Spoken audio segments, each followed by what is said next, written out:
John and Dell now, being joined right now by Cleo Franklin. He wrote a book, Coffee with Cleo.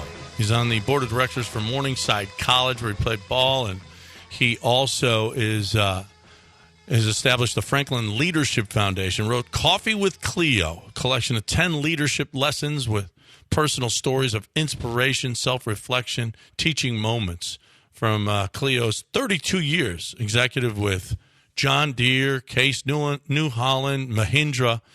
It's a modern-day Aesop's Fables, and he's joining us here on ESPN 97.5. What do you say, Cleo?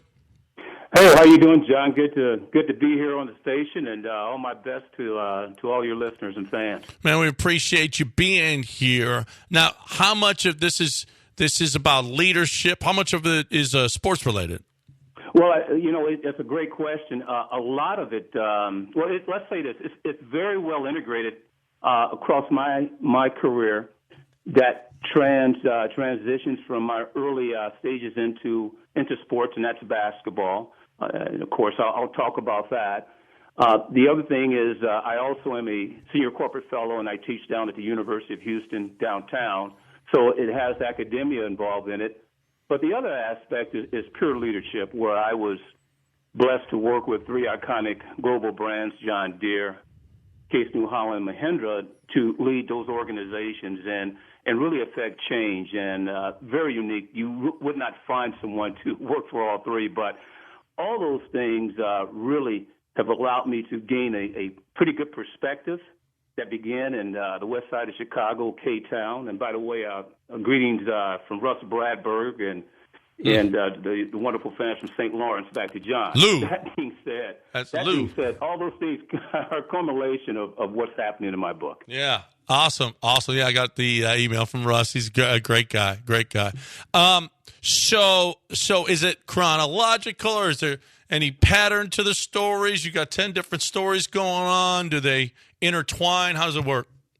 Yeah, they absolutely do. And it really shows the evolution of my leadership development, and that's my personal and of course, professional and business development.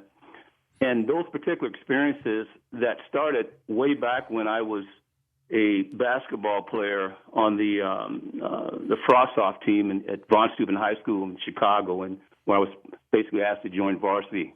And it really details those inflection points of those major experiences. It really chronicles all the way through going to a junior college at Muscatine Community College, where I was the all-time leading scorer, and then on to Morningside College, where one of the top Division II ball players in the nation. But it goes beyond that to, of course, going to my career with John Deere, then New Holland and as Vice President of Sales of Operations for North America, and then being the Chief Marketing Officer and Executive Vice President for Strategic Planning for Mahindra. And so it takes it from a chronological order, those experiences, and it gives you a peek behind the door of the development of Cleo Franklin. And I think if you're an aspiring leader, it gives you a chance to probably gain some insights that you probably have not had before, but it would help you with your own personal development.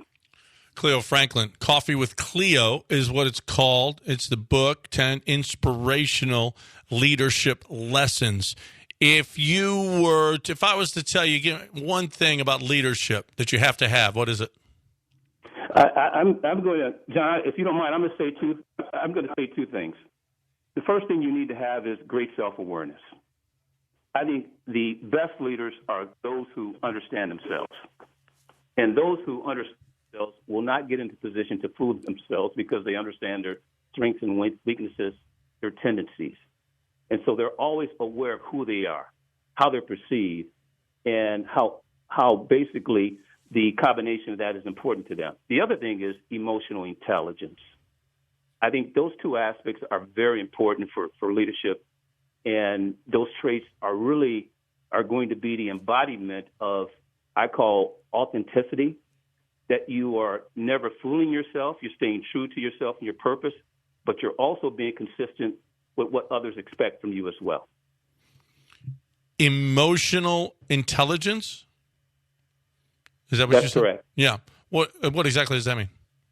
Well, the emotional intelligence means the ability to understand exactly the things that are important to you, and, of course, to guide you in your decision-making, the way that you lead a business and interrelate with others.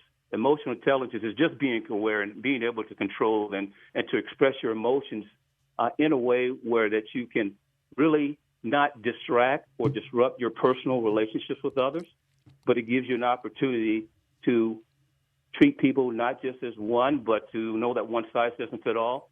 And you take away your emotions and look at that individual as they actually are and really get them to motivate themselves to be, of course, who they need to be and go beyond themselves. So that's really an aspect of understanding yourself as well. Mm-hmm. Does this deal with crisis management? I think it does deal with crisis management. I think it's important. I think the fact of the matter is no different than what we're dealing with COVID-19, where there's a lot of fear, uncertainty, and doubt.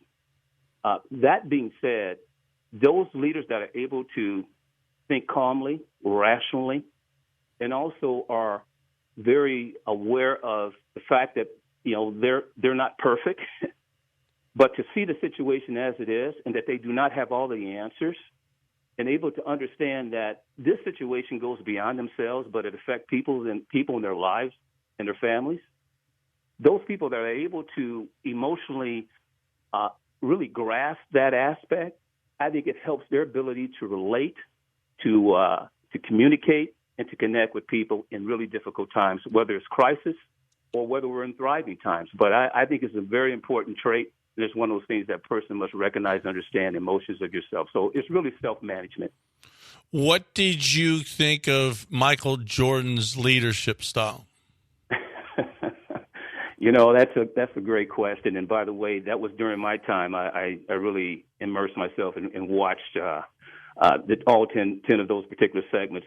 You know, the way I look at Michael Jordan and his leadership style is that Michael led by example. And Michael was one who expected not just the best and for others to be committed, like he basically represented in his actions and himself. But I think it's important that if you are going to ask someone to take the hill, then you know what? You better be first in line. And so I was impressed with Michael's ability to represent exactly what he expected from others. Now, does that make Michael perfect? No, because I think all leadership styles are different, and the ability to motivate a team and to galvanize the troops to align on one single focus really depends on the people that basically that are following you. But I'm okay with the way that Michael led. Tough, very hard, very frank, candid, but it worked for him. 6 rings.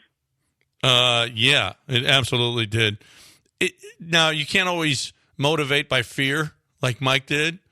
How do you motivate? Well, it's a great question. I don't motivate by fear. You know, I motivate by really understanding what a person's passion and what their interests are in. I think it's important that you understand the people that are working for you, that they're multi-dynamic, very complex individuals, but there's something that is important to them. And there's a purpose that they're pursuing. And so I motivate by understanding exactly what that is. If an individual is looking to climb the ladder and they have an interest in public speaking, or if an individual is looking to just be a subject matter expert in analytical data analysis, I think it's important to understand those things. And by doing that, my motivation is to tapping into their interests and their motivations and helping them build upon their strengths, but also putting them in a position to showcase their talents of the things that they love, that they're interested in, and that really gives them a sense of purpose. So that's my style. We're talking with Cleo Franklin, Coffee with Cleo, right here on ESPN 97.5. And you were really, really good. I just got a text from Roy Brandis. I heard you're having Cleo on, and he's a good friend of Russ's. You know Roy. And I was like, yeah, he's on right now, as a matter of fact. And he's in basketball. Roy was a really good basketball player at Knox, and you were a really, really talented basketball player. What did you take from sports that you're taking with you? You know, what I learned from sports is 3 things, and the first one I think is important, which I think is not in as abundance as it should be, and that's humility. In my book, there's a chapter that talks about a quote my mother always said, and that is, "Swallow your pride, it's not fattening." And you have to read the chapter to get the message of the quote. But sports will humble you. So either be humble or be humbled.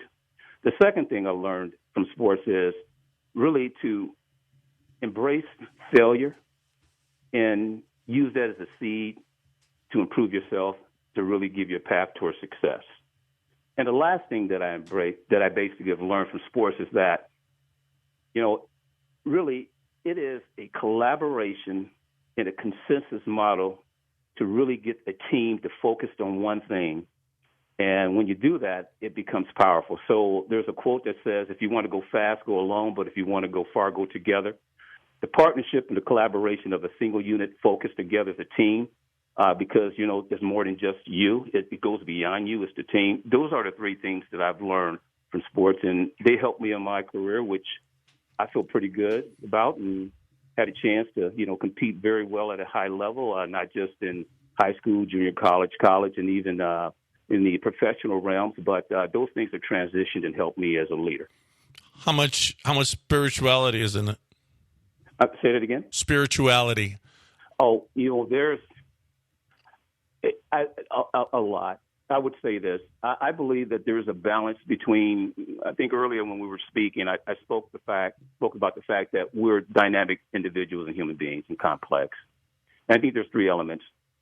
We're spiritual beings, of course, without question. You have to have a good sense of spiritual self, mental self, and physical self. So those three dimensions have to be in balance. And for me, one is just as important as the other. And so I feed all those aspects. I continuously am learning about those, and I apply that approach to anything that I'm doing to make sure that I look at things from that three-dimensional perspective and be respectful of the fact that the spirituality, the physicality, and making sure that you have a healthy mind, body, and spirit are important for me. Awesome. Coffee with Cleo. 10 leadership lessons and personal stories of inspiration, self-reflection, and teaching moments from Cleo Franklin's 32 years as an executive in the business world. Cleo Franklin. It's called Coffee with Cleo. I guess you can find it anywhere that you find books? You can find it. Yeah, John, you can go to www.franklin.com. That's www.franklin.com, and you can pre-order today. And that information is right there on the website. In about a week or two, it'll be available everywhere: Amazon, Walmart, Books A Million, Barnes & Noble, etc. But why wait? Right. That's what I'd say. Get it now, franklinss.com, franklinss.com. Great stuff, man. Congratulations on the book and all your success in business and Morningside College and the Franklin Foundation, the Leadership Foundation, all of it. Great to talk to you again, Cleo, and hopefully we'll have you back on again. I appreciate you, John. God bless you and everybody else in the family there at ESPN and God Media. And we'll look forward to talking again. And again, 10% of the proceeds are going to the Franklin Leadership Foundation at Morningside College, my alma mater. Yeah, thank you, sir. To teach young people how to be leaders. That's great stuff. Great stuff. Well, appreciate it. That's Cleo Franklin right here on ESPN 97.5, franklinss.com, Coffee with Cleo.